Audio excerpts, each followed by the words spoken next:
বিসমিল্লাহির রহমানির রহিম। হে সমস্ত জগতবাসী, আজ আমি শামীম আলী চিশতি আপনাদের সামনে যে আলোচনাটি নিয়ে হাজির হলাম, সে আলোচনাটি হলো একটু জ্ঞান করে বোঝা উচিত যে মানব জীবনে অনেক কিছু করে এবং অনেক কিছুর মধ্যে হারাম হালাল আছে। আজকে কান্না সম্পর্কে আলোচনা হবে যে কোন কান্নাটা হারাম, সেই কান্না সম্বন্ধে আজকে এই আলোচনা হবে ইনশাআল্লাহ। সেটি হলো, দেখুন, একজন মানুষ গান শুনে কান্না করছে, তাহলে গান শুনে যদি কান্না করে, তাহলে গানের মধ্যে যদি অশ্লীল বা কোনো খারাপ কথা থাকে, সেটা শুনলে তো কান্না আসবে না। তাহলে সেটা শুনলে কি হবে, যে বিভিন্ন আনন্দ থাকবে বা খারাপ মোড মানুষের মধ্যে আসতে পারে। তাহলে গান শোনার মধ্যেও তো দেখা যায় খারাপ কিছু নেই, তাহলে সেটার মধ্যে এমন কিছু কথা আছে যে কথাগুলো শুনে মানুষ কাঁদে। আচ্ছা, কোরআন তেলাওয়াত শুনে মানুষ কান্না করে এবং মানুষের দুঃখ দুর্দশা দেখে কান্না করে। আবার দেখা যায় যে মানুষের অনেক বড় ক্ষতি হয়ে যাবে, সে বুঝতে পারছে, সেটা শুনে সে আগে থেকে কান্না করে। আচ্ছা, নিজের দুঃখ দুর্দশাতেও কান্নাকাটি করে, আল্লাহর জন্যেও কান্নাকাটি করে, নবীর জন্যে কান্নাকাটি করে। এখন কথা হলো যে কান্না যে বিষয়টা, এটা তো এক প্রকার কান্নাই সে কাঁদছে। চোখে দিয়ে যে পানি ঝরছে সেটা কিন্তু লোনতা পানি, সেই একই প্রকার পানি ঝরছে, কিন্তু সেই কান্নার বিষয়টা কিন্তু বিভিন্ন রকমের। তো এখন যে একটু আগে কথা বলা হলো যে কেউ যদি গান শুনে কান্না করে, তাহলে দেখবেন একটা জিনিস, মানুষ কিন্তু ওয়াজ শুনেও কান্নাকাটি করে।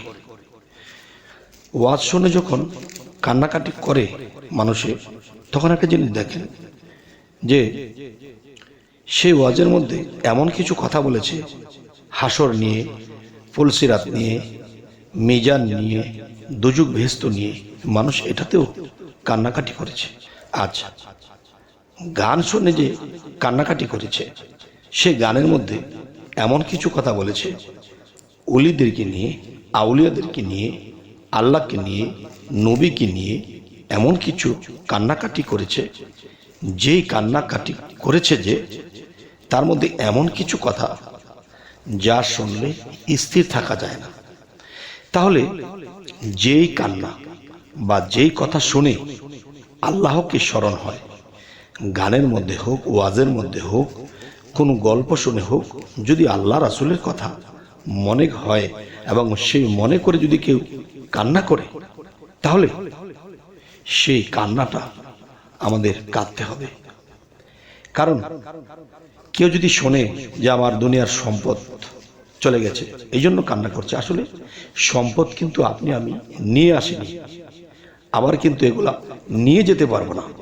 তাহলে এই সম্পদের জন্য যখন কান্না করেছি, তাহলে এই কান্নাটাই হলো আমার বেহুদা, কারণ এটা আমি নিয়ে আসিনি, এটাকে আমি নিয়ে যাব না। তবে আল্লাহ যে কোরআনে বলেছে যে হ্যাঁ, একটা জিনিস নিয়ে যেতে হবে, সেটা কি? ওয়াল্লাযী খালাকাল মাউতা ওয়াল হায়াতা লিয়াবলুয়াকুম আইয়ুকুম আহসানু আমালা ওয়া হুয়াল আজিজুল গাফুর। অর্থাৎ আল্লাহ কি বলেছে? আমি মানুষের মৃত্যু ও জীবন সৃষ্টি করিয়াছি পরীক্ষা করার জন্য, তোমাদের মধ্যে কে কর্মে উত্তম, তিনিই পরাক্রমশালী ও ক্ষমাশীল। তো বোঝা গেল, দুনিয়াতে এসেছি আমরা পরীক্ষা পাশ করব। পরীক্ষা পাশ করার পরে আমরা এখান থেকে কিছু জিনিস নিয়ে যাব। সেটা কি? আল্লাহর প্রেম, রাসূলের প্রেম, ওলিয়া আউলিয়াদের প্রেম, মা বাবার মহব্বতের যে প্রেম, যে জগতের সৃষ্টিকে ভালোবেসেছি, সেই ভালোবাসার প্রেমের যেই জিনিসগুলো আছে, সেই গুণ ক্ষমতাগুলো আমাদেরকে এখান থেকে কামাই করে নিয়ে যেতে হবে, এবং এগুলা কামাই করার ফাঁকে ফাঁকে আমাদের বিশাল পরীক্ষা, এবং এই পরীক্ষা আমাদের পাশ করে যেতে হবে। তবে হে সমস্ত জগতবাসী, আজকের কথাগুলো লম্বা করলাম না, কিন্তু দেখেন মানুষ জীবনে কান্না করে, এই কান্নার মধ্যেও সে ফলস কান্না আছে। সেই কান্নাগুলো আমাদেরকে বেছে বেছে করতে হবে। তাহলে কি হবে? সমস্ত অশ্রু, সমস্ত চোখের পানিগুলো আল্লাহ এক জায়গাতে করবে। সে যদি গান শুনেও কান্নে, সেই গান শোনার মধ্যে, সেই গজল শোনার মধ্যে সেখানে আমি আল্লাহ রাসূলের কথা ছিল, ওলিয়া উলিয়াদের কথা ছিল, যা শুনে তার চোখে পানি এসেছিল, সেই পানিগুলো বিফল যাবে না। তবে যাই হোক, আজকের শেষ যে কথাটি বলবো সেটি হলো যে আমাদের মূলত যেই কান্নাগুলো কথা বলা হয়েছে, যে কোন কান্নাটা আমাদের করা উচিত আর কোন কান্নাটা আমাদের করা উচিত নয়, সেই বিষয়টা আপনারা অবশ্যই কমেন্টে লিখবেন, যাতে করে আমিও বুঝতে পারি যে হ্যাঁ, আমাদের এই এই জিনিসগুলো, এই কান্নাগুলো আমাদের করতে হবে। কোন কান্নাগুলো আমাদের হালাল, কোন কান্নাগুলো হারাম, এবং কোন কান্নায় আমরা জয় আর কোন কান্নায় আমাদের জয় হবে না, সেই জিনিসগুলো অবশ্যই এই কথাগুলোর মধ্যে বোঝার আছে। তাই সকলে ভালো থাকবেন। আল্লাহ হাফিজ।